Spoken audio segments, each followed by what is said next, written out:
Okay, very good afternoon to all of you who are joining us from India. A very good morning to those who are joining us from Europe, and a very good day for those who are joining us from across the globe. My name is Samrat Kumar.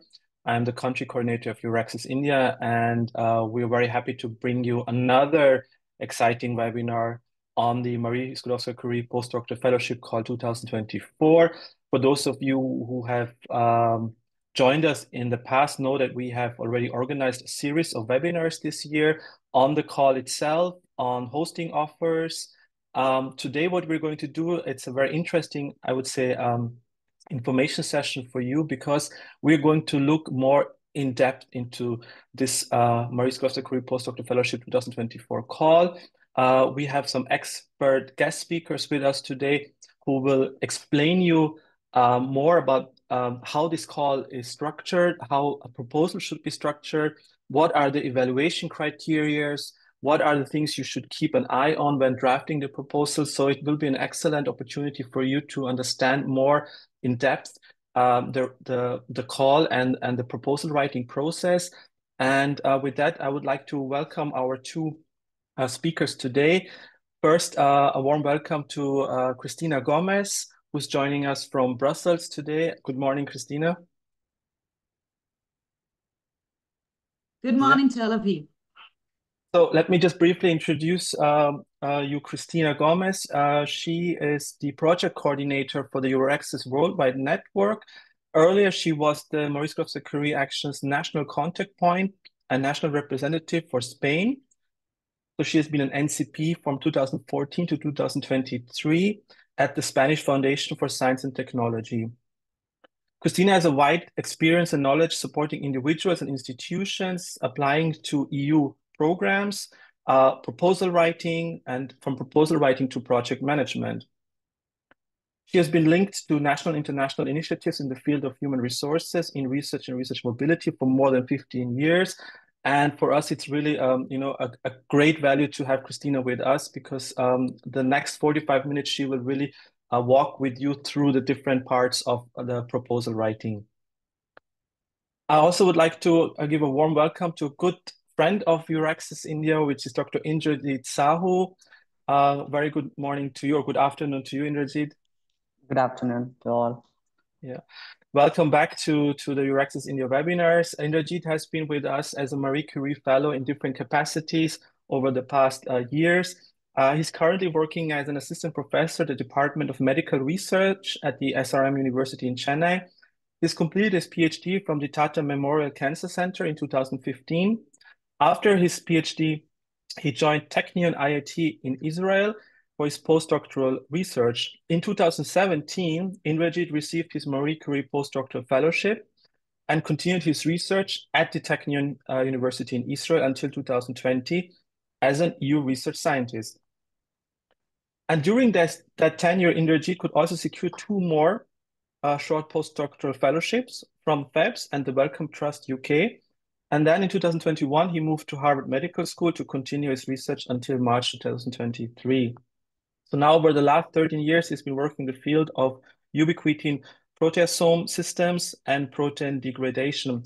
But for us, Indrajit is a very important resource because he has cracked the Marie Skłodowska-Curie Postdoctoral Fellowship call, and he's also been involved in the Marie Curie alumni. He's also he's also an evaluator. So he has a very deep insight and expertise when it comes to drafting, writing a proposal, and also looking at the evaluation criteria. So Indrajit, we're also very much looking forward, to your intervention, your expertise during the next 90 minutes or so. Thank you. Me too.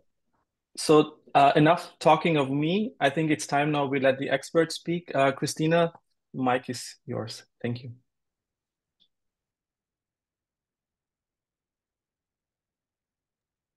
Thank you, Samrat. I'm just going to check with you that you see the presentation correctly. Yeah. Is it okay? Good. Yeah, okay. Looks then good. I can start. So thank you very much for having me. And it's great to be able to promote again, in a more practical way, I would say the Marie Skłodowska-Curie Action, the postdoctoral fellowship.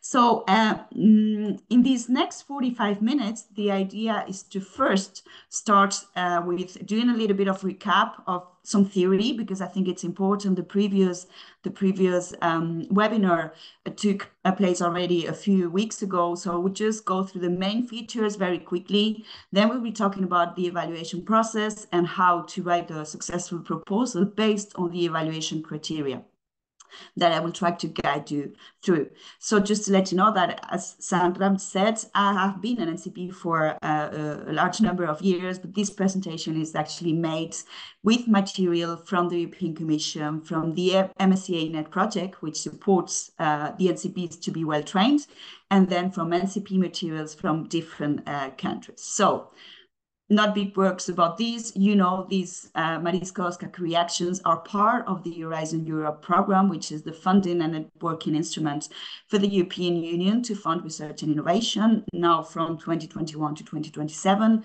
with a very high budget of 95 billion euros, out of which you can see there that MSCA is under the excellent pillar to promote and support and attract and retain researchers from all over the world. What are the main features of the programs in general? It is a program about three aspects, I would say, that are at its core. One is the training of researchers, training not only in scientific skills, but also in transferable skills that we make the researchers more employable in the future, training their skills, but also about career development. And this is essential. You will see that the program is open to all stages of career. Now, today we will talk about the postdoctoral fellowships, but it's also possible for doctoral candidates to participate in projects, international projects. It's a bottom-up approach. That's something that is relevant for Pillar 1, meaning that you as a researcher, you as an institution will choose what kind of research you want to pursue, and you submit your projects to that respect to the Commission. There's not specific topic. It's open to all the different scientific fields. It's a program that enhances mobility. It's been the star program of the European Commission for mobility for more than 25 years now, and mobility in a triple dimension. International mobility, because you have to change country to pursue your research projects. Intersectoral mobility, because even if we're talking about excellent science, it is recommended that researchers carry out part of their research work in a different research environment, meaning the non-academic sector, private companies, or any other social actors where somebody can pursue a career. And then interdisciplinary mobility. Why? We know that it's essential that scientific fields and persons get together from different expertise parts to be able to cope and deal and confront global challenges. Then it enhances also an attractive working and employment condition for researchers. You will see that it is essential to have open, transparent, merit-based recruitment, and that it will support during the time where the project takes place, these working and training conditions. It has a very strong impact, not only on the researchers that will be able to develop their careers, but also obviously on the institutions that take part in the project, because it helps them internationalize their scientific base, and also obviously in the R&I field as such. So the call is open. It opened on the 23rd of April, will close on the 11th of September. You have the budget there and the information of the timeline of when the results will be out and when you will be able to start your project as a researcher. What is this postdoctoral fellowship about? The idea is to support the excellent postdoctoral researcher to do and to carry out creative and innovative projects, research and training projects, always in this mobility, triple mobility dimension. It will support the career development inside and outside of academia. There are two types of implementation parts in the call. You can carry out a European fellowship, meaning you will be able to do your research from 1 to 2 years in Europe. You will move to Europe, into a European institution, or you can do a global fellowship, meaning you as a researcher, you will be spending part of the fellowship at the beginning, 1 to 2 years in a third country outside of Europe, and you will end your fellowship with a year return phase in Europe to try to convey all the knowledge that you gain in this outgoing phase. You as a researchers can only apply for one of the two modes. It's not that you have one project and you submit it to the two modes. No, you can only go for one implementation mode. And if it is the case that you submitted your proposal last year and you want to resubmit this year, please have at least 70% of the score to be able to do that resubmission, meaning the same researcher and the same institution. The institution is actually the one who will receive the funds and who will recruit you as a researcher. And I am addressing researchers because I think those are the main target group that we have at the audience today. So the institution is the beneficiary based in Europe, in a member state or an associated country to the program, will receive the fund and will recruit the researcher. Obviously, the project can have also associated partners, meaning other institutions anywhere located in the world where the researchers can do a secondment, a research stay, to improve their training in specific aspects, to contribute to do some transfer of knowledge in a specific company, for instance. No cost for these institutions to participate because they will be covered by the beneficiary. Again, the higher percentage of institutions participating in MSCA are mainly academic, but it doesn't mean that a non-academic institution, meaning a small and medium enterprise, a private company, an NGO, a hospital, a public administration can be also a beneficiary of these grants. So this is just a definition that I leave you there for your understanding, meaning that obviously there is a definition of academic and non-academic because I mentioned before that mobility is a requirement and therefore they're kind of a differentiation with the academic institution, universities, research centers, and the rest of actors where researchers can also develop his or her research career. So I mentioned at the beginning that this is a bottom-up program, and this means that you will choose the research that you want to carry out. Obviously, there has to be some order in it, meaning that you will get to send the proposal to a specific panel. You have there the 8 scientific panels that are available, and what I included for you there is the distribution of the 2022 submissions per panel. You will see that both the life sciences project and the social sciences projects are very popular. Therefore, there are more funded projects in those specific panels. How does it work in reality, this call? You have an institution based in Europe, and you as a researcher will apply with this beneficiary institution in Europe that can be academic or non-academic, and the project can also include an associated partner. For instance, if it's a global fellowship and you start your research in India, you will have an associated partner in India. Or if you go in a secondment in an Italian company, you will have an associated partner while doing your secondment or placement. I will tell you a little bit more about the secondments and placement. So I always say that there are 2 types of researchers in this kind of individual fellowship. We're talking about the researchers who will apply to the call, as Dr. Indra did in this case. And then you also have a supervisor at the beneficiary and the host institution who will supervise and mentor you while you are recruited to do your MSCA project. So what is an MSCA successful proposal? This is much more than a research project. Actually, as we mentioned, it will allow the researcher to really improve the research capacities, but also will develop complementary skills, meaning something that has to do, for instance, on how to communicate, how to learn about getting funded public, how about entrepreneurship, what is open science or gender equality in research, many other aspects, not only science-based aspects. It is important, and I will say this a good few times during my presentation, to have a proper match between the researcher who applies, the supervisor at the host institution, to ensure there's a good match and a very clear transfer of knowledge between these two persons. Obviously, again, it's an individual project, but it's written in a collaborative way, meaning the researcher and the institutions have to collaborate to prepare the proposal.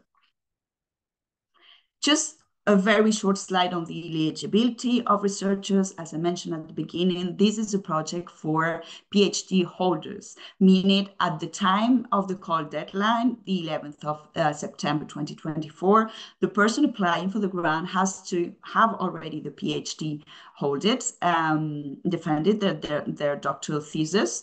They are and have to have a maximum of 8 years of research experience. There are exceptions, meaning, for instance, if you obtain your PhD 10 years ago, but you haven't been doing research for whatever reason, or if you have had a paternity or maternity leave or any career breaks, this will not be counted as research. So there are exceptions. I will leave you there the guidelines and the self-assessment tool for you to know if you're eligible or not.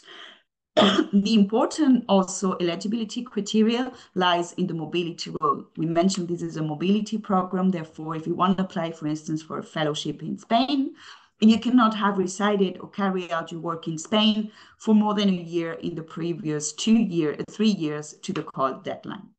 For a global fellowship, this rule applies to the third country you are going to start your project in.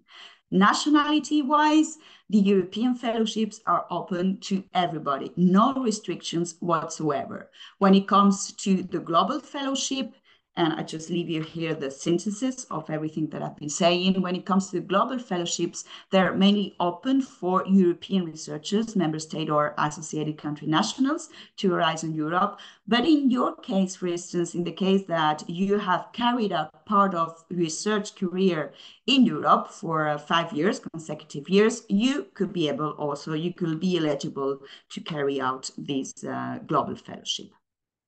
Then we've talked about secondments and placement. As I mentioned, the duration of the projects, you can see that there, the European fellowship can be funded up to 2 years. And then the global fellowship, you have a 3 years project. Now, during these 2 or 3 years project, you have secondments, meaning research stays in different institutions to do activities aligned with the research objectives that they enhance, for instance, the international dimension of the project or the intersectoral dimension of the project. So they can be done at any moment, they can be split, they don't have to be at the same time. And there's obviously a maximum that you can see in that case stated in the slides. They can be done in any sector and anywhere in the world. Now, when it comes to non-academic placement, the idea here for the Commission is to somehow support the non-academic sector participation in MSCA. How? By extending up to 6 months the grants in specific non-academic institutions, meaning in companies, as I mentioned before, SMEs, large companies, museums, NGOs, and these kind of actors. So the placement has to be explained in the proposal. That is very important because it will be evaluated as part of the proposal, okay? And it can only take place in Europe in the non-academic sector. So the idea there is for people who think that maybe their career can take a different path and will be more entitled to be led in the non-academic sector. So it's kind of a bridge towards the non-academic path for researchers. What it's funded under MSCA. So it's 100% funded cost via unit costs. This means that you will be recruited as the researchers. You will get a living allowance and a mobility allowance that will be part of your salary. In case you have a family, you will also receive some funds. And if your situation changes within the 3 or 2 years, you can also be entitled to this family allowance. This is what you will get as a researcher. This is the contribution to the recruited researcher. And then there's also institutional cost. And I saw at the beginning some questions, some already advances the answer. These institutional costs that you get for research, training, and networking, these are entitled there and are included there for supporting any kind of labs costs, any kind of secondment costs, any kind of networking training costs. So any activity that you have to that regards will be funded by the project. There is a country coefficient included because obviously it's not the same thing to have a grant, for instance, in Spain or in Norway. So therefore, there's a country coefficient, correction coefficient that is applied to the living allowance. This is just for you to have an example, a real example of, for instance, what a postdoctoral fellowship in Spain will be for a couple of years. You have the information on the country coefficient factor and also on how it is calculated. And this is automatic. As Lily, the NCP from Malta, explained in her previous workshop together with Samrat, this is done automatically when you enter your proposal in the system. So you have to submit a proposal and the proposal will be evaluated by experts. Who are those experts and how does it work? You have a panel of 3 people that will be evaluating one specific proposal. And the evaluations is done on an individual basis. And then there is a consensus meeting where obviously the different views are merged and they come to an agreement to have a final decision on the score and on the proposal score. So you need to know that 3 experts will have a different, completely geographical and sectorial background, meaning you can have experts that know very well your research line. You can have more generalist aspects that are evaluating your proposal, and you can also have evaluators coming from the private sector evaluating your proposal. What does this mean? That when you prepare your proposal, you have to prepare it in a way that it's very rigorous, very accurate, obviously, because it's a research proposal, but you also have to be able to somehow sell it to a generalist audience. So it's not the same thing as writing a paper. Again, this is the website, the Funding and Tenders Opportunities portal. We always recommend and encourage people from all over the world to be and to work and to register as an expert, because this is a very good insight on how to prepare a proposal. The proposal will be evaluated against the criteria of excellence, impact, and implementation. And you see the weight of each of these 3 components: 50% excellence, 30% impact, and 20% implementation. Sorry, the scores will go from 0 to 5 in order to obtain the final scoring. So what I'm going to be focusing on right now is part B, the technical section, concretely the 10 pages that you have to submit to have the project funded. And those are the excellent, impact, and implementation parts. All of this is done online, as Lily already told you in the previous webinar.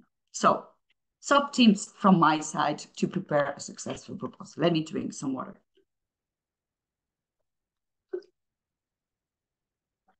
Here is the table that includes the information on the 3 criteria.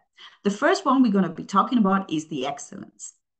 And there are 4 sub-criteria you need to be aware of.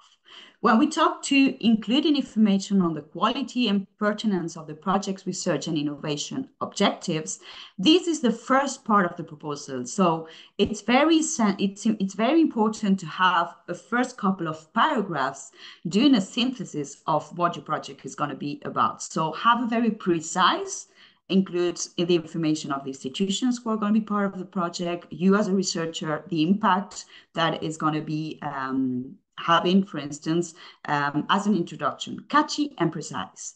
We are talking about an innovative project, so you will have to list the objectives, list them and specify what they are about. How, by delivering, having these objectives, you will be able to advance the state of the art. And obviously, you need to reference the state of the art in the footnotes. The very relevant and updated references will be looked by the evaluators. It is important in this first section to also align and enhance the synergies that your research project has with important initiatives of the European Commission, for instance, the Sustainable Development Goals, the missions, one of the 5 missions, if this is applicable from the European Union, or specific work program topics that could be linked to your research. This is very important to show the evaluator that you've done your research, your literature research, and your project actually, it's worth being financed because it will advance in very important areas. Then, you're going to be talking about the methodology that you're going to be using. And this is, again, it's a research and training project. So the research that you use and the way you will conduct the research, it is important to be explained. You need to really go into details. What kind of techniques are you going to be using? Who is going to be responsible for them? For instance, if you're doing something in a beneficiary, but then you go into a secondment somewhere, when is the time to do them? And they have to be obviously related to the previous section where you have explained your research objectives. How are you going to be delivering through what specific methodology? That has to be concrete, and that has to be the one that you need to use for this specific matter. Then again, interdisciplinarity is another triple I dimension that we mentioned before. So how will you reach interdisciplinarity? Of course, not all the project will be interdisciplinary, but many of them will be. So how does it come from? Does it come from the different techniques that you're using? Does it come from the fact that you as a researcher have a very different profile than your supervisor, and you are included, for instance, or you collaborated with profiles from different disciplines, and they come together using a combined methodology? And again, it's also important to tackle gender diversity aspects and open science and research data management aspects. So I don't know if you're familiar with it, but gender in research is something that is essential on a horizontal level for the European Commission. Here, when we talk about excellence project and we talk about research, gender aspects, we are talking about how the gender dimension is included in your research and innovation projects. So depending on your area, there are also useful resources for you to have a look at, but you need to ask yourself, is your project going to affect in a different way women, men, elderly people, children? Is that the case? Are you using the correct methodology to compile data, for instance? All these questions you need to ask yourself to be able to introduce them in your research methodology. And by doing so, you will enrich the impact and the content of the research that you carry out. This is relevant because gender aspect can actually be important in the case of proposals with the same score when the panel has to decide on it. Open science, it's an approach based on open cooperative work. And it's about sharing the knowledge and the tools as early as possible in the process of doing your research. So again, you have a lot of information of open science. Ensure that, for instance, if your publications are going to be stored in a specific repository, you include this information. Ensure to include how you're going to proceed with the fair aspects of fungible, accessible, interoperable, and reusable research data management in your project. Then the supervision. Quality of the supervision, training, and of the two-way transfer of knowledge. This is an essential part of the proposal. I mentioned several times that this is a research and a training project, and you need to have both to have balance and a successful project. So here, the idea is to include information on your supervisor. So you will be able to talk a little bit of the person who is going to be supervising you, the expertise he or she has on supervising, mentoring, for instance, postdoctoral or doctoral candidates, and his or her relevant scientific background. You also have to refer to how you will collaborate with your supervisor in what it's called the career development plan. This is a document, it's not part of the proposal, but it will be a deliverable, something that you have to submit to the commission during the project, where you will include your goals, your objectives, and the activities that you will be carried out during the project as a researcher. So the supervisor will be involved in preparing together with you your plan for the 2 or 3 years duration project. Here, you need to specify what kind of training you will get, meaning you will get, again, as we mentioned, scientific training on techniques to improve your scientific knowledge, for instance, on protocols, but then you will also be given training on transferable skills. And those training on transferable skills, it's important to involve your institution because they might have a very powerful training scheme on transferable skills, and you need to know about it. Again, I will mention what transferable skills is about: learning how to communicate, learning how to find public funding, learning what gender is about in research, learning about intellectual property, for instance, if you're tackling something very commercial in your project. So be aware that an institution can have a set of transferable skills, but it has to be personalized to your needs as a researcher, okay? And I will talk a little bit more about that when I mention section 1.4. Again, if in your project you have any specific secondments or placement, or you have to do field work, for instance, this is the place to explain how you're going to conduct these activities. Essential here to see the match between you as a researcher and how you're going to be delivering your expertise to the institution, and the other way around, vice versa. How will the institution and the supervisor give you their expertise to add to your career development? Remember that if we're talking, for instance, about a global fellowship, you have to talk about knowledge transfer in different aspects. The knowledge that you will be conveying to the outgoing institution in a third country, and how you will transfer this knowledge back to Europe in your final phase. Why am I insisting that much on supervision? Because actually, when the Horizon Europe program started, there was a strategic document issued by the Commission on how a supervisor can provide a better supervision or mentoring to the researcher that is going to be recruited. This is just a code of good practice that you can have a look at. Maybe at your institution, you already have some sort of document. But again, supervision varies, and it varies a lot according to the scientific discipline, but also to the experience and the skills that the researcher has herself or himself. So, and the last excellent criteria, it's the quality and appropriateness of the researcher's professional experience, competences, and skills. Here, you need to demonstrate to the evaluators that you are the right researchers to carry out the activities that you suggest in your proposal. So you have to show yourself, your background, and explain why are you suggesting the activities that you have included and why you can deliver them in an efficient way.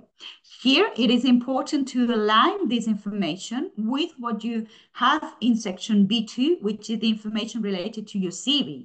So ensure that everything is coherent with what you include here, and the different parts of your CV included in part B2. So I'm not going to be talking too much about this, but in the MSCA-NET project, this project that supports NCP's training, what the NCPs do is they have a look at the evaluation summary report, which is the document that you will get when you do a proposal and it's evaluated. You will get like a summary of your evaluation. What were your strengths and what were your weaknesses? And this is very important because it gives you a lot of feedback. So after reading many evaluation reports, this is kind of a summary of the top 5 weaknesses in the section of excellence for, I think this is for 2022.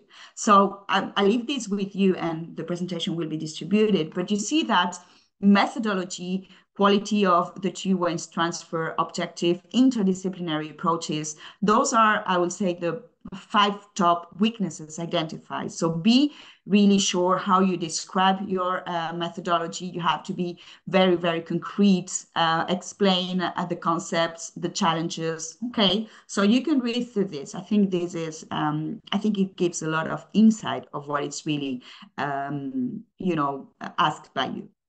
Now, if we go into impact, this is the session that has 30% of the total score.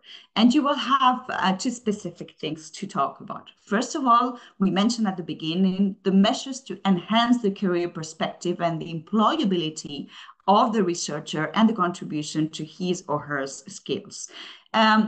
You have mentioned a whole excellence section, and now you need to explain how acquiring all these skills will contribute to your career as a researcher. How will it impact it? You need to do like a foresight exercise. How and where do you see yourself as a researcher in a medium and long term? What are you pursuing? Will you be able to, for instance, internationalize your network, your contacts?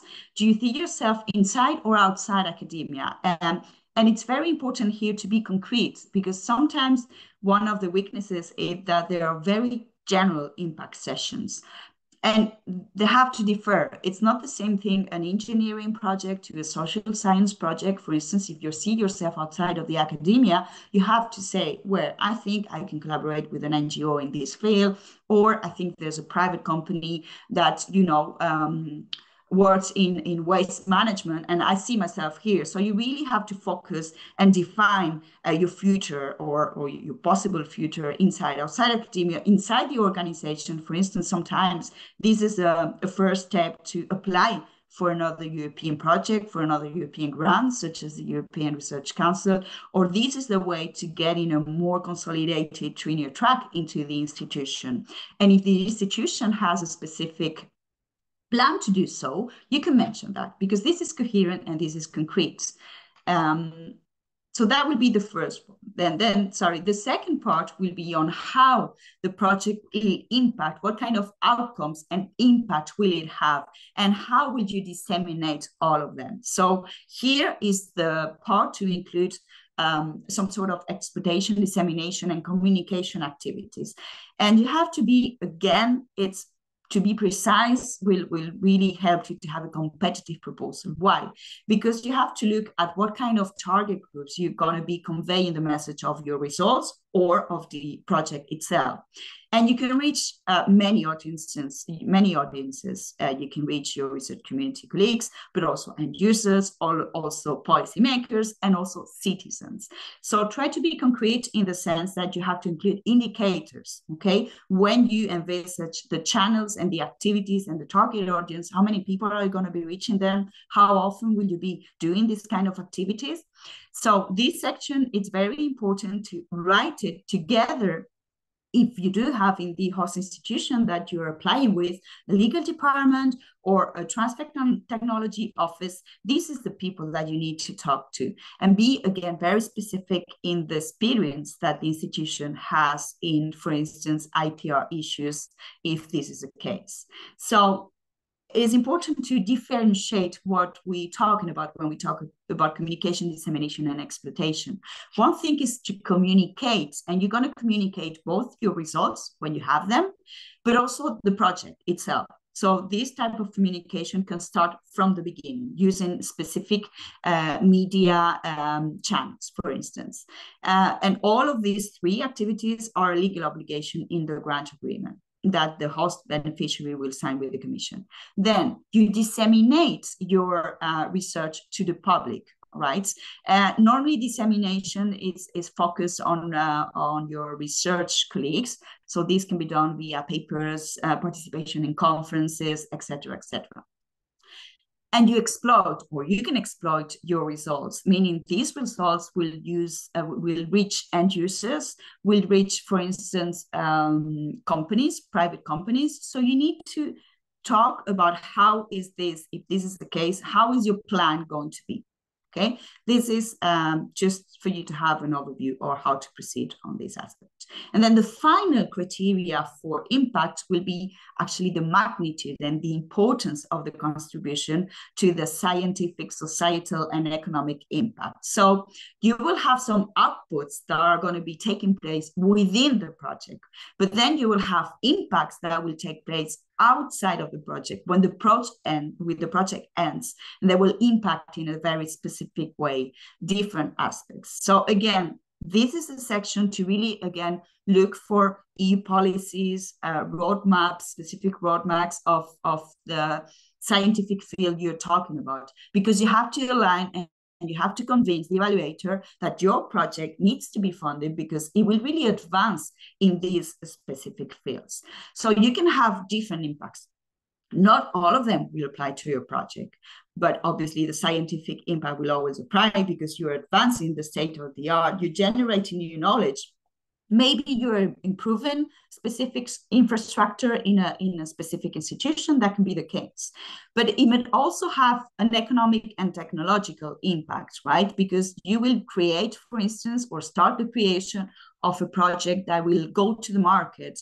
You can, for instance, implement a protocol that will allow to reduce cost in a specific line of research, or to standardize any type of project that you are working in. And obviously a social impact, you could be able to bring your results to the policymaker and improve any specific policies that could maybe change their decision based on your results. This is just some examples for you to understand the differences in the impacts. Again, have a look here at what the evaluators think can be weaknesses in a project, right? For instance, if we see the communication plan, the second one, it says that, and these are evaluators' words, right?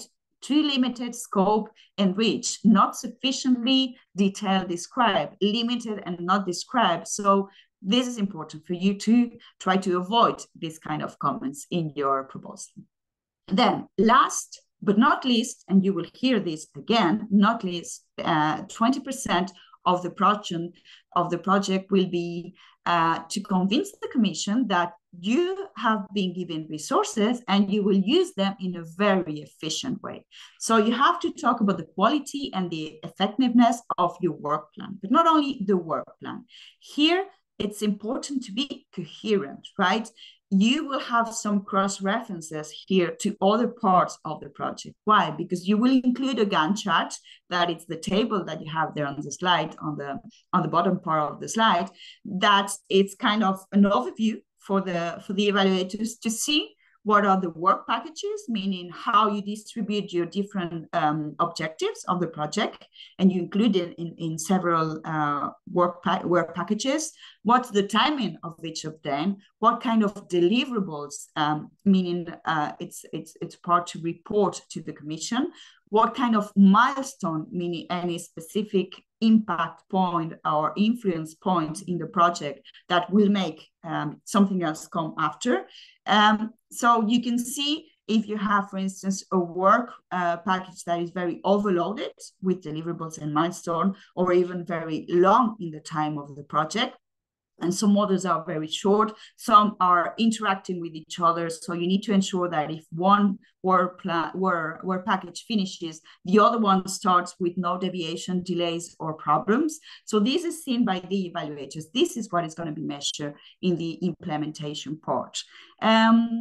Then it has to be coherent, as I mentioned, with the other parts. Here you will include many of the activities, information on the activities, for instance, on the workshops that you're going to be delivering, the participation, for instance, when you communicate about your project. There's something very specific called the European Researchers' Night, for instance, or ambassadors for MSCA, activities that you will have to include as part of your communication or dissemination activities.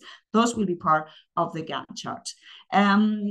And then it's not only about explaining the work plan, it's also about explaining the risk that can happen in this 2 or 3 years project, meaning it's a live project and it's a research project. So you're definitely going to have risk. from a technical scientific point of view, but also maybe from a managerial point of view. You have to explain what are the risks, and you have to include a table with contingency actions to really confront the risk that you see and you define. And the last part of the implementation part is to here explain why are you choosing a specific host institution? Why do you think is the ideal to do and to carry out your research? Maybe because it has a specific infrastructure that you have to access, or because the supervisor is really the most relevant and well-known scientific person who you can work with. So this is the idea. If the institution has already have many European projects or many MSCA projects, this is also the place to tell the evaluators that you're going to be well integrated, not only in the institution, but also in the research group you're going to be working with. Remember, if you have a project with more than one institution, you also have to include here the information of the partner institutions. It's very relevant to include details, because sometimes you have people applying for, a French institution, the CNRS, which is very well known, very recognized institution. But you have to say, not because it's the CNRS you will get the grant, or the MIT you will get the grant. You have to explain why. And for you, in your specific project, what's the added value of the institution? Again, I leave you here. Be aware of the specific aspects that can be taken into account by researchers, by evaluators, sorry, and how you can avoid these weaknesses, examples. So just to kind of finalize, I will give you a couple of slides on general tips. So again, on a general level, it is an individual project. That's correct. You will be carrying out, you are the star as a researcher of the project, but it's a collaborative preparation work. You need to liaise with your supervisor, with the host institution, project manager, or office managers that might be able to help you, that might be able to even read your proposal, pre-screen your proposal. There are many institutions in Europe with specific offices and departments that can support you in the preparation and in the writing of the proposal. So those are the people you really need to work with. And remember, the closing date is 11th of September 2024. There are many institutions in Europe that either July they're off or August they're off. So be aware of time there. Who can be persons to also talk with? Your national contact points for MSCA in the destination country that you go into in Europe. Why? Because many of them also provide pre-screening services. So it's good to consider them. When we talk about evaluation, I said 50% goes to excellent, 30% goes to impact, and 20% to implementation. I know this is the way the score is represented, but you really need to give 100% to each of them. Dedicate time and resources to each of them, because having a very good score in excellent will for sure not make you a winner. Okay, because the rest, it's also very important. And you need to score really, really, really high. I mean, I'm not sure now if Lily included some information on the cutoff score, but I'm pretty sure that our testimony will talk about it. So I let him do that. Do not innovate with the format. That's important. Innovate with your content, with your proposal. Be innovative, be creative. In the impact session, when you talk, for instance, about communication and dissemination, think about new ways to really promote and communicate your results and valorize your results, but not in the template. You have to go to the Fund Intenders portal. You have to download the proposal and use that one, because there are changes from year to year, and it's important that you just have the one that it's meant for 2024. I don't know if this is the case, it is the same saying in English, but in Spain we say, una imagen vale más que mil palabras, an image worth 1,000 words. Use visuals. Remember that evaluators might have 10, 12 proposals to read apart from yours. So you really need to stand up from the others. So maybe, for instance, explaining a methodology with a diagram or a specific visual will be better than using 6, 7 paragraphs to explain it. Or you can do both, but you can include something visual that it's good for for the evaluators, explaining, for instance, how do the work packages interact between each other. That's a good thing. And then use keywords, obviously, innovation, entrepreneurship, research career, things that are very relevant to your fieldwork. And then the last one will be about the project. Again, remember, it's a research project, yes, but it's much more than that. It's a research and training project. So you really need to work on both contexts. And again, this is not the European Research Council grants where they're looking really for breakthrough research. You have to be innovative, you have to be creative, you have to carry out an excellent research, but what you carry out has to be feasible within the 2-3 years of project, okay? And you really need to measure what your ambition is and make it feasible and realistic. A good match. Your CV doesn't have to be perfect. There can be shortcomings. The training and the career support you're going to have through your supervisor, we really support you and explain the situation. And this is the complementary match is important. Coherence throughout the project, and also show how this will impact your research career. And just to finalize with, this is a quote by our dear Marie Skłodowska-Curie that I really like. I think she said, "Nothing in life is to be fair, it's only to be understood." So I hope with this 45 minutes, I got you a little bit more of insight of what a good proposal has to be. Thank you.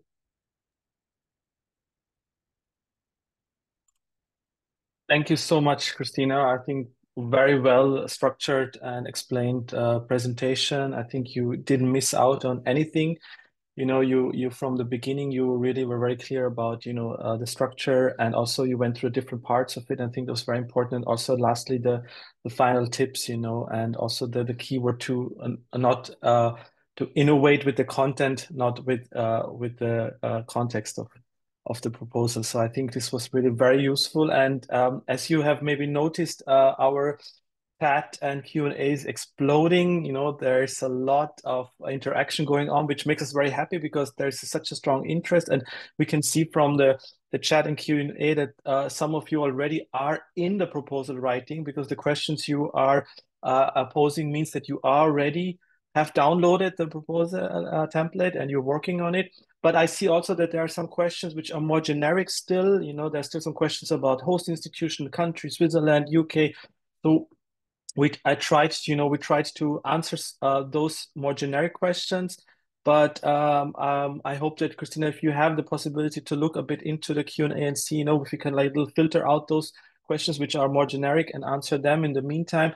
And then at the end, we look at the more, concrete questions towards the proposal writing process. But once again, thanks so much, Christina, for your time and for the excellent presentation. And we move over to Dr. Indrajit, whom I already introduced in the beginning of this webinar. He's a Marie Curie Fellow himself. He's also as an evaluator for Marie Curie. So he has a deep insight about this specific postdoctoral fellowship. And Indrajit, I suppose you have prepared a presentation? Yes. Okay, thank you. The floor is yours. Yeah. Well, thank you very much, Samrat, and thank you very much, Christina, for your really nice and so meticulous presentation that covers almost every aspect. And I'm really glad that it makes my job now very simple and easy. So my presentation would be a little bit kind of an iteration or recap of what actually Christina presented, but with some little bit different perspective or maybe extra tips for the applicants who are actually writing the grant. So let me share my screen. Yeah, here it is. So I think my screen is.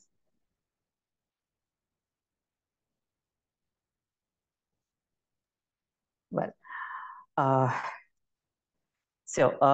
good afternoon, everyone, or good morning, people who are actually in a different time zone. My name is Dr. Indrajit Sahu. Currently, I'm an assistant professor in the Division of Medical Research at SRM University, Chennai. I was actually one postdoctoral fellow, Marie Curie postdoctoral fellow from 2017 to 2019. at Technion, Israeli Institute of Technology in Israel. Then after that, I keep working on some of the European project at Technion, and I continue there until the beginning of 2021. So, during that period of time, during my writing phase and afterwards, I was actually involved in evaluation of the life science proposals for last 4 years. So everything, whatever I will be presenting today, that based on my knowledge, my experience, and my lived experience with the proposal, I will suggest some of the tips and tricks how to write a successful proposal. Well, before that, I would like to give a disclaimer. All the information and suggestion in this presentation are not actually official, EU official, just based on my experience, expertise, and acquired knowledge.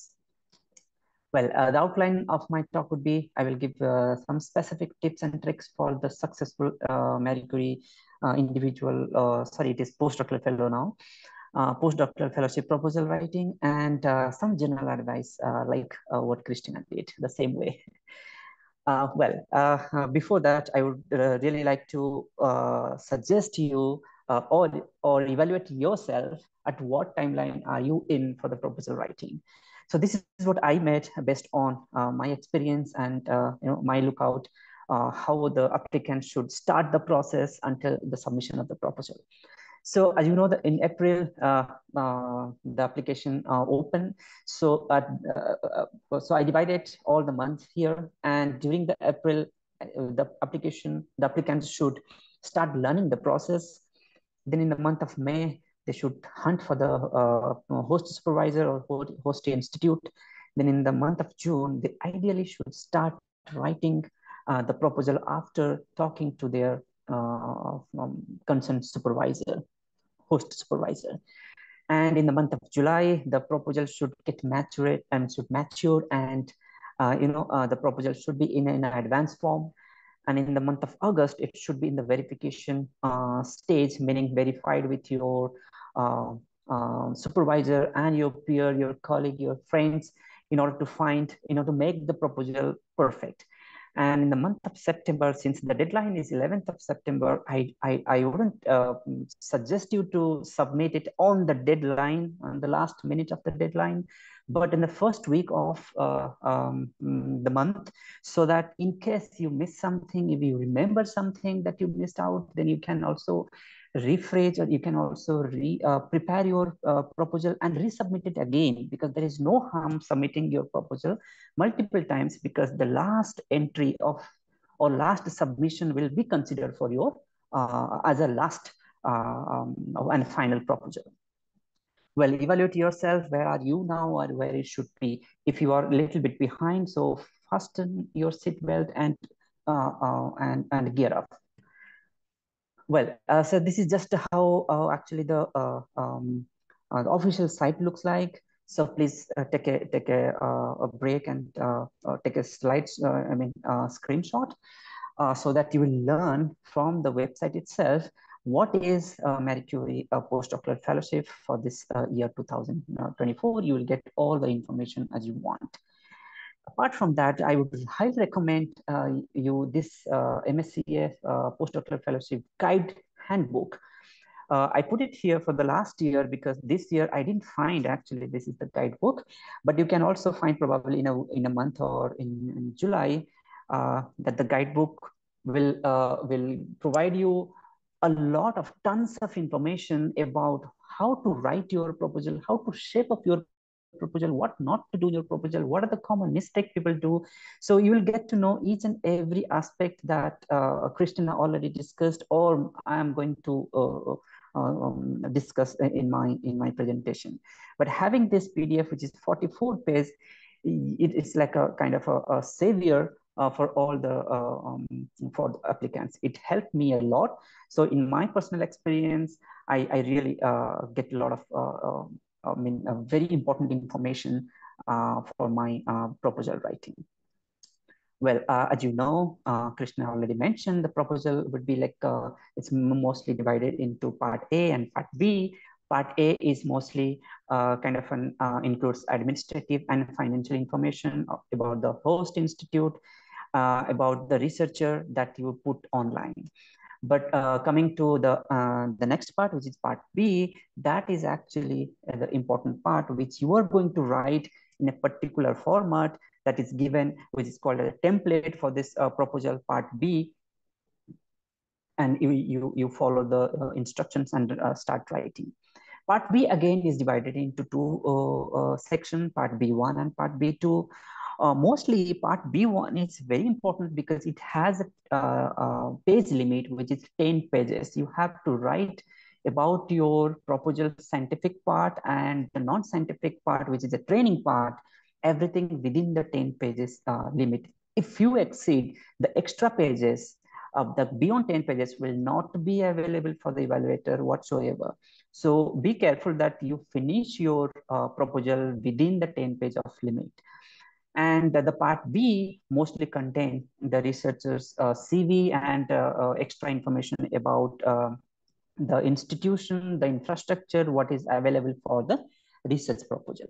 And be aware that part B1 is the most important part, where the evaluators spent their 85% of their time to evaluate your proposal.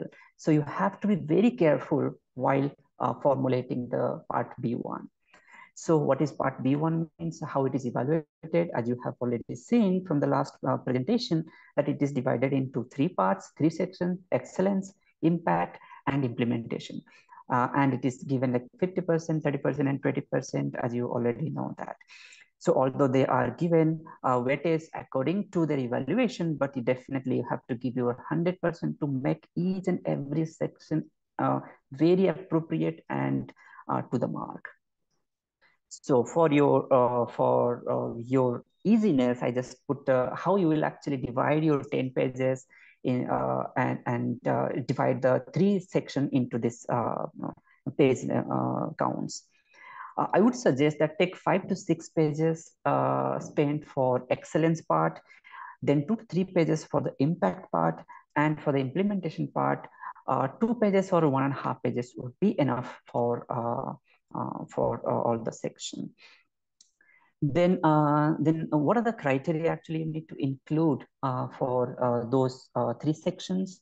The excellence section, which actually carries 50% weightage, have 4 criteria. As you can see here, we'll discuss it about little bit more. And in impact section, there are 3 criteria. And in implementation section, there are 2 criteria. So let's learn one by one in every detail. So first criteria, I will not suggest you again whatever actually, or I will not reiterate everything what Christina already suggested. I will give you some extra tips how to actually make it perfect and to make it really nice for the evaluator to evaluate it easily. So criteria 1.1 in the excellence part is actually the introduction part and your rationale of the project and how we are going to plan to execute it. This is the first criteria.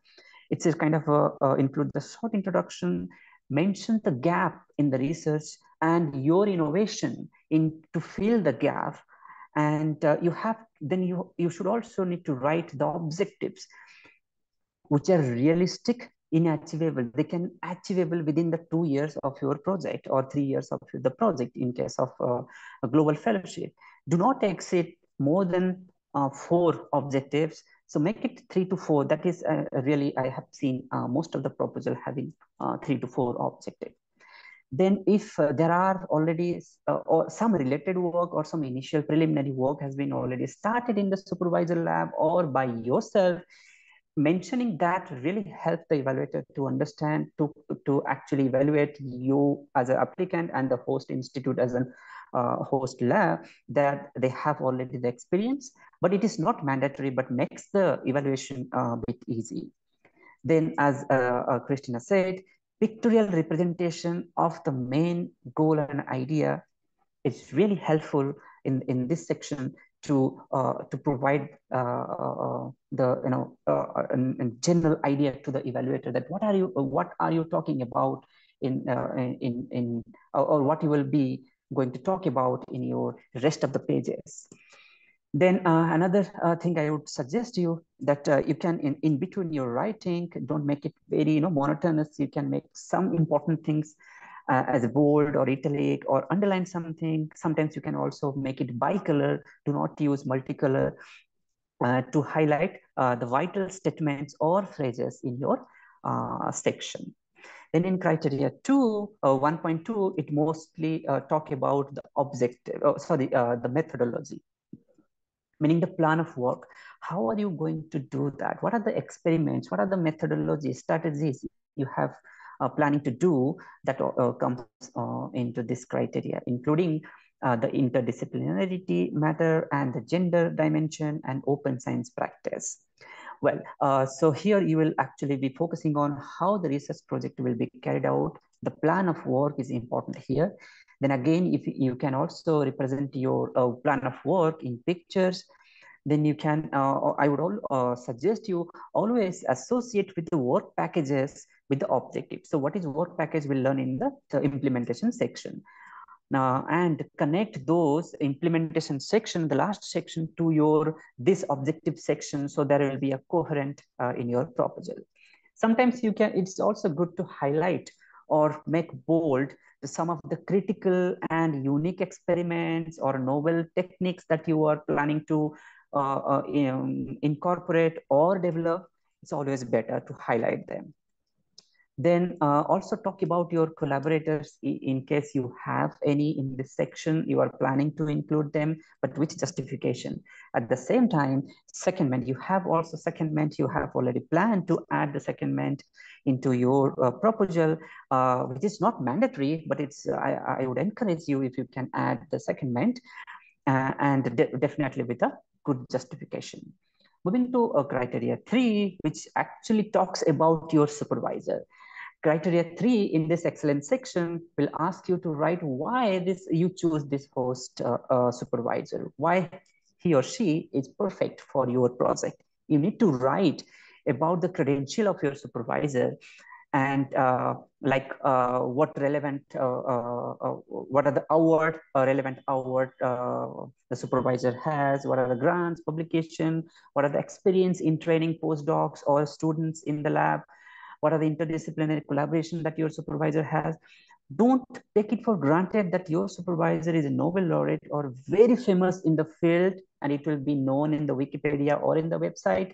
No, that's not going to make the evaluator's life easy. You have to defend your supervisor. You have to write about your supervisor very thoroughly. That is very important. I have seen many places it's underestimated in this section, which is a negative point. Okay, well, and if you have co-supervisor, explain it. Then if you have, and next important thing is that training program. How are you going to get trained for any new techniques or new soft skill that you are going to learn at this institution? You need to write that. It's not only about doing science, it's also about get trained, not only scientific, non-scientific part, meaning getting the soft skill. So what are the activities, what are the training program you are planning in the host lab or institute to get during this proposal? You need to write in this section as well. Another thing is that not to two-way knowledge transfer, not only to get those training to yourself, you need to also write what are you providing in turn to the host lab and to the host institute. That is called two-way knowledge transfer. You need to mention that as well. Okay, the criteria 4 is, it talks about yourself. You will defend yourself. That, it's not actually defending yourself. You most likely present yourself in a way that to convince the evaluator that you are the best researcher or the applicant for this particular proposal, because you have very relevant criteria, credentials, very relevant knowledge, and very, very relevant publications or experience in the field. You have to write it in a paragraph in a very precise manner. Although you are providing your CV, but in this section, you have to be very precise and crisp to get the point and prove your point to the evaluator. Okay, moving to the impact section. Impact section, as already Christina mentioned, the criteria first is how you are explaining that how this research is impacting your long-term goal, your career perspective, or employability. You need to write it very, very specifically and very thoroughly. Doesn't matter you are continuing your career in academic or non-academic section, but you have to write that down very thoroughly, meaning the evaluator will know that, okay, you have a goal. Why after this proposal, after this project, you are going to, you have a definitive goal in your life. Then in the criteria 2, where actually you will write how your research will be communicated to the public or communicated to a particular target audience, or disseminate your research to the particular group, either the scientific group or the non-scientific group. At the same time, you need also to write how the results of this research will be exploited in case you have.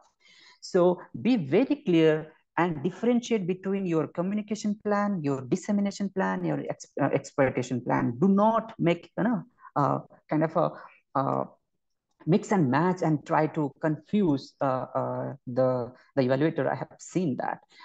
And provide indicative measures. For example, one example I'm giving for the dissemination, you will write, I will go to this scientific conference, name the scientific conference and when it is happening, mention that. If you know what kind of communication you are going to do, you are going to create a YouTube channel, mention that this is what I'm going to communicate with the media, communicate with a particular group of people, this kind of activities I'm going to do for the school students. You need to write very specifically. That's what I'm trying to say that. And in criteria 3, in impact section, you need to write what is the impact of your research to the scientific society, to the common society, and what is the economic impact of your research. I'm not saying that you should have all the impact for your proposal, because all proposals are different. We cannot expect all 3 impacts should come out of the proposal, but nevertheless, the scientific impact should be kind of a definitive thing, will definitely be there, because it's scientific impact means increasing the knowledge, as Christina said.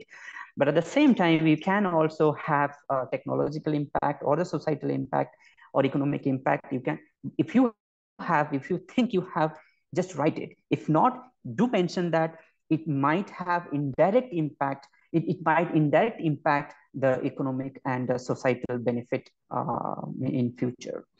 Okay, the implementation part is all about how you are going to implement whatever you have mentioned in your excellence part. So here it's a kind of giving the work plan in every detail.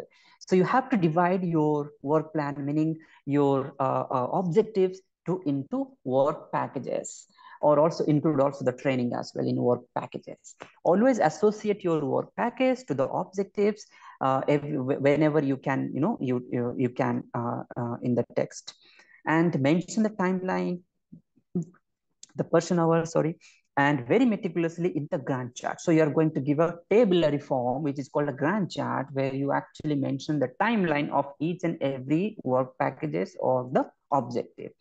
Need to mention as well the deliverables, when you are expecting any publication, or what are the milestones, any dissemination communication activities you are planning to do, mention in the timeline in the Gantt chart. That is very important. And be realistic. Do not over ambitiously mention that you can finish 5 years work in a 2 year. And another thing is that discuss this experimental and management risk. Every scientific research definitely have some risk when it starts, because you cannot foresee everything that is happening during the scientific research. If you have, do mention it, that these are the minor risk, and you have a contingency plan, you have an alternative plan to overcome that risk, but you need to mention that, and you should have a contingency plan very clearly, or alternative plan very clearly mentioned in this section. And criteria 3.2 is something like you need to write about your host institution, what are the infrastructure or administration that is providing, that is very reachable to you to execute this proposal. Well, with a few more slides, I will finish in 3 minutes. But I just want to give you an idea that when you are writing your proposal, don't think that Marie Curie or the evaluator will only judge your science. It's not, this is not an ERC grant. This is not an advanced scientific grant. This is a grant for a postdoc, meaning the evaluator will judge your ability of doing science based on how meticulously you have described your plan, ideas, and you presented your execution plan very thoroughly. So that's how the evaluator evaluates you, not about the science, because we really cannot compare two different proposals based on their science, which will give you nature paper or which will give you a science paper. No, not at all. So very general tips. First, it's very important to understand the Marie Curie Fellowship. Do not underestimate any of the policies or any of the section in the Marie Curie. Read each and every section very thoroughly.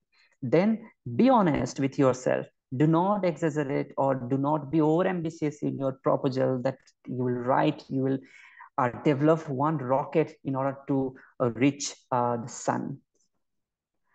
Then be very specific, be very precise, and very expressive in your proposal. Do not write jargons.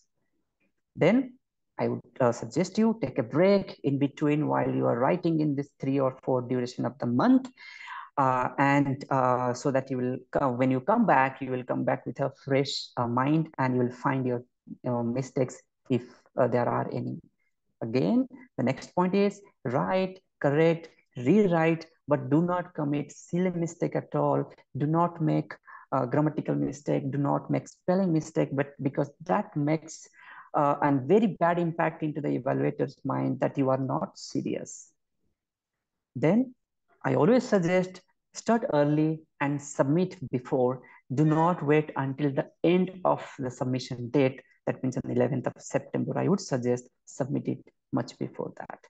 Before finishing my talk, I will just give you the statistics of the last year successful grant. So there were total 8,039 proposals, and out of that, 1,249 proposals are actually got the grant.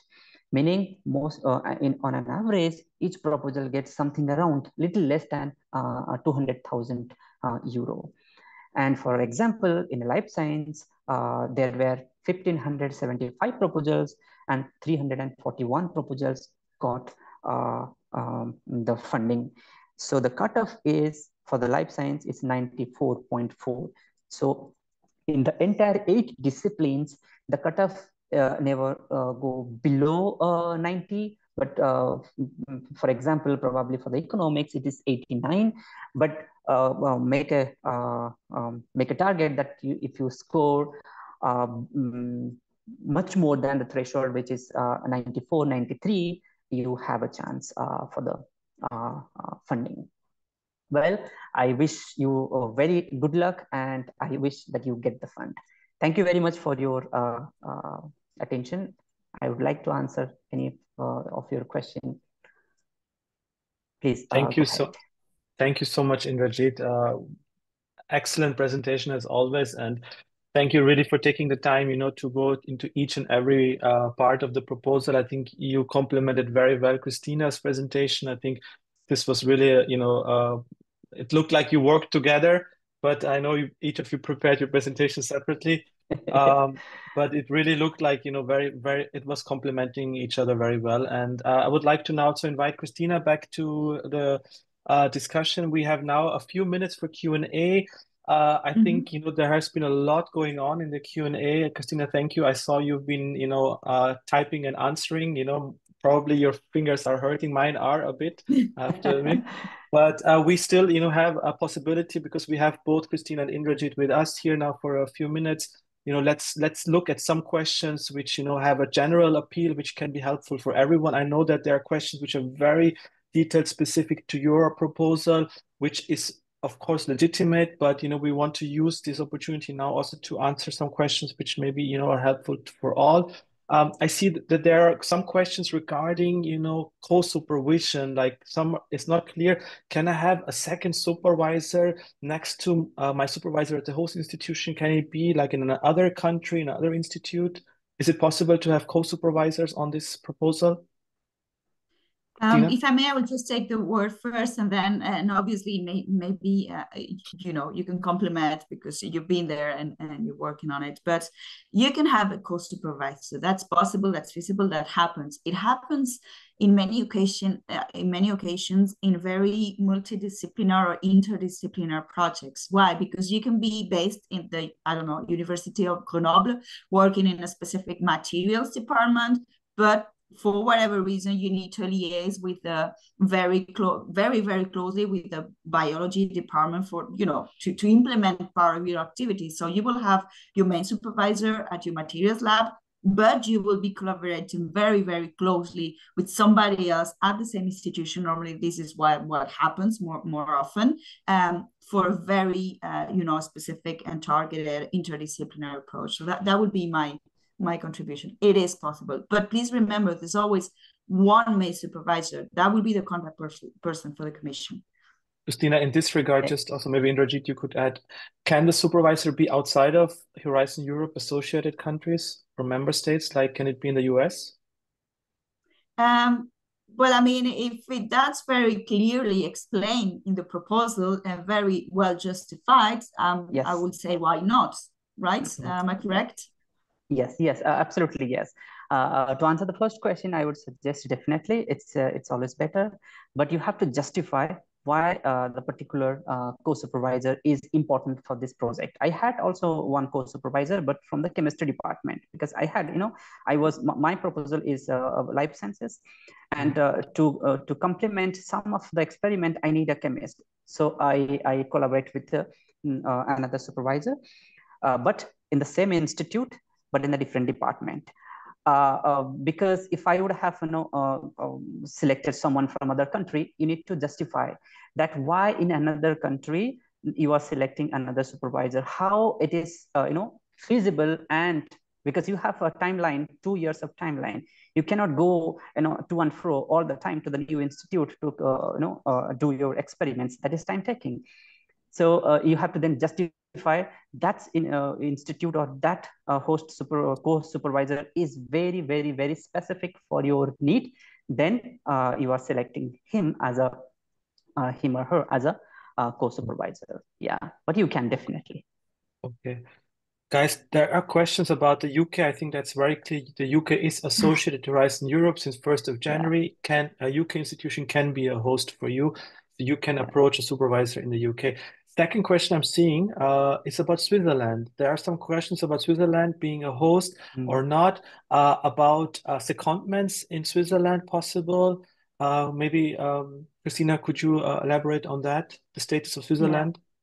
Yeah. I mean, Switzerland, and maybe you have to correct me if I'm wrong, because I haven't been doing my NCP job for a long time now, but I think it still remains a third country, meaning Switzerland could be, for instance, a host for a global fellowship.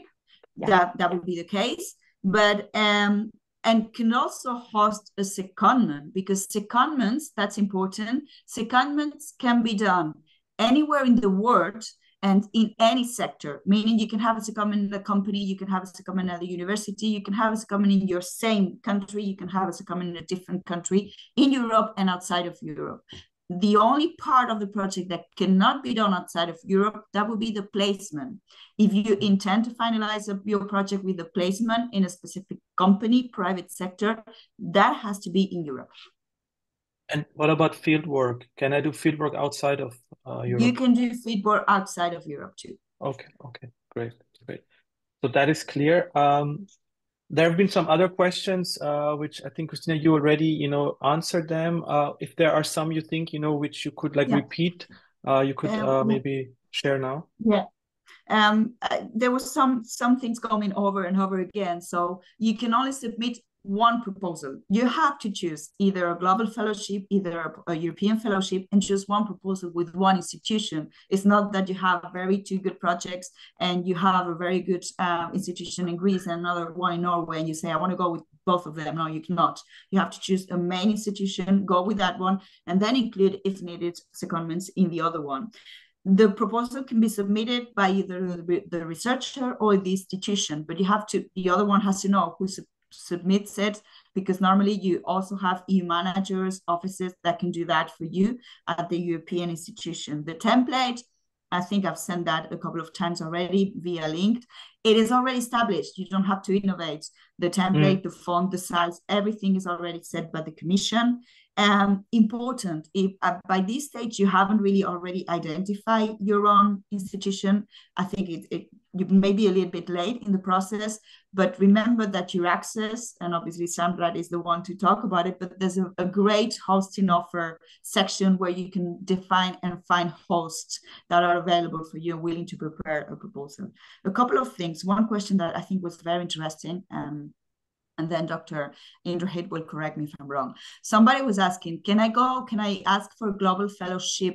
And the last year will be in the department where I did my PhD. So you can answer yes or no to that question. It is possible. That there's not a problem in eligibility there-wise, but you have to ensure that if you're going back to your thesis director and to the same department, what new are you bringing to that department? Are you going to help creating a new research line, or are you going to implement a different protocol that will serve, to do a different product? Because if you're going to be working on the same thing, that it won't work. It won't be funded. And I think there's something I forgot when I mentioned about implementation.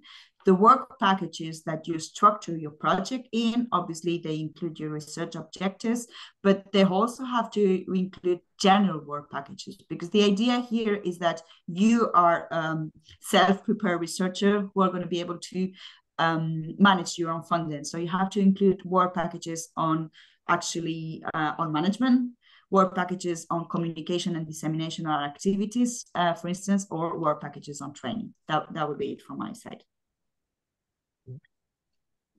Can I read one interesting question? Sure, please. Someone actually asked, is a researcher, which is now an assistant professor, holding a permanent position in India. So is he eligible to apply? I wanted to pick that question for you, actually. Yes. Really perfect. Yeah, I know one of my friend. He was absorbed here, like as an assistant professor, but he again applied for the Marie Curie grant, and he went back to probably Portugal. To Austria, and that means you can. Yeah. Although the only factor is you should not spend more than 8 years after your PhD. So he said that he finished his PhD in 2022. That means, of course, you are eligible to apply for the Marie Curie postdoctoral grant, and you can go to any of the institute. But having said that, it's a kind of a treaty between your current institution where you are actually holding a permanent position. Exactly.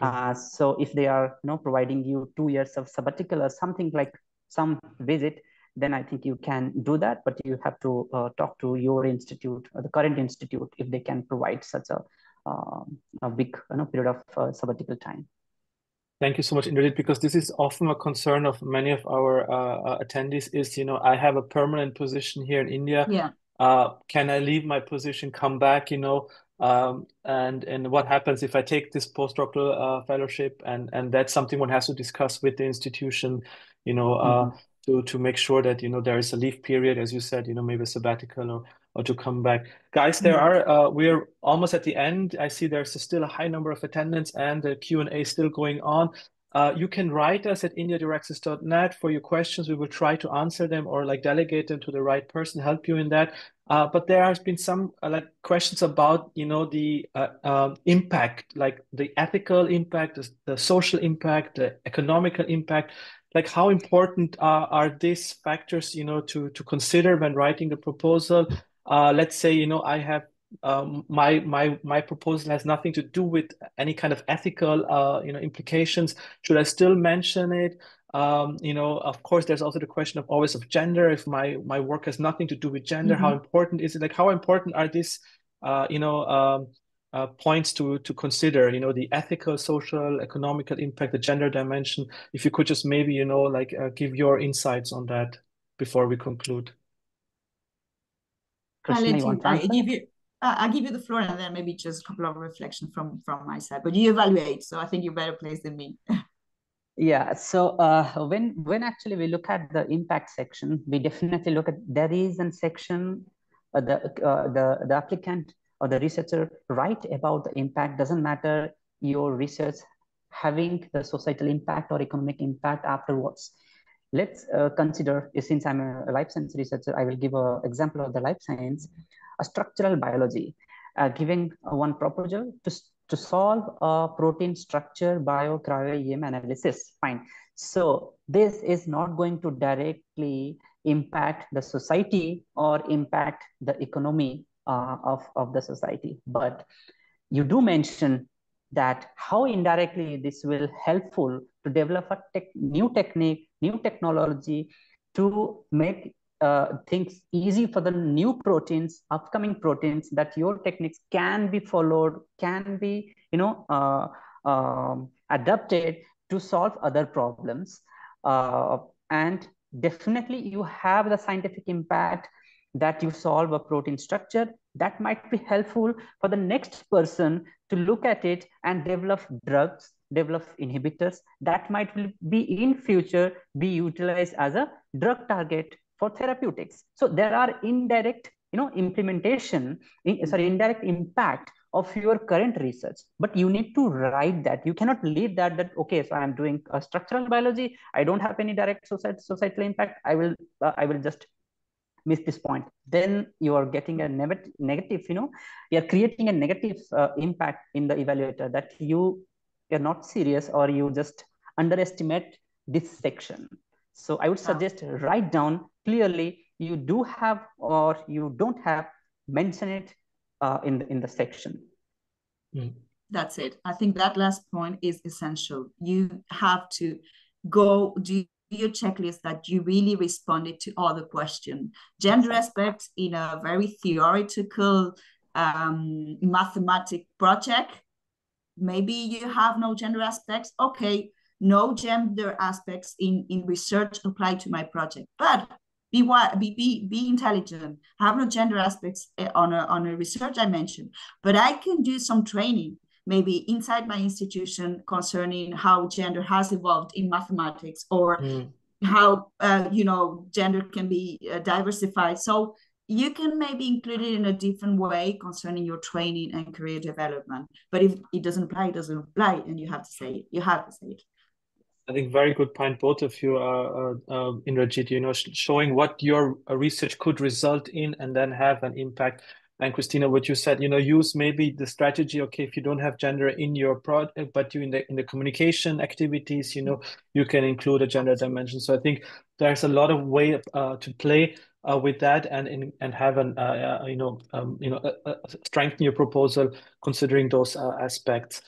So I'm looking at the time. I'm the timekeeper. You know, I don't want to keep people away. You know, some of you have to, you know, like go back to your labs, to your offices, maybe go home, have lunch. You know, so thank you so much for joining. A big thanks again to Christina and Indrajit. You know, you got a lot of kudos in the chat. You know, people are super happy, and we will of course share the recording and the presentations with you, so you can, you know, like sit back and relax and look at it again. And as I said, if you have any questions, you know, please reach out to us at india@euraxess.net.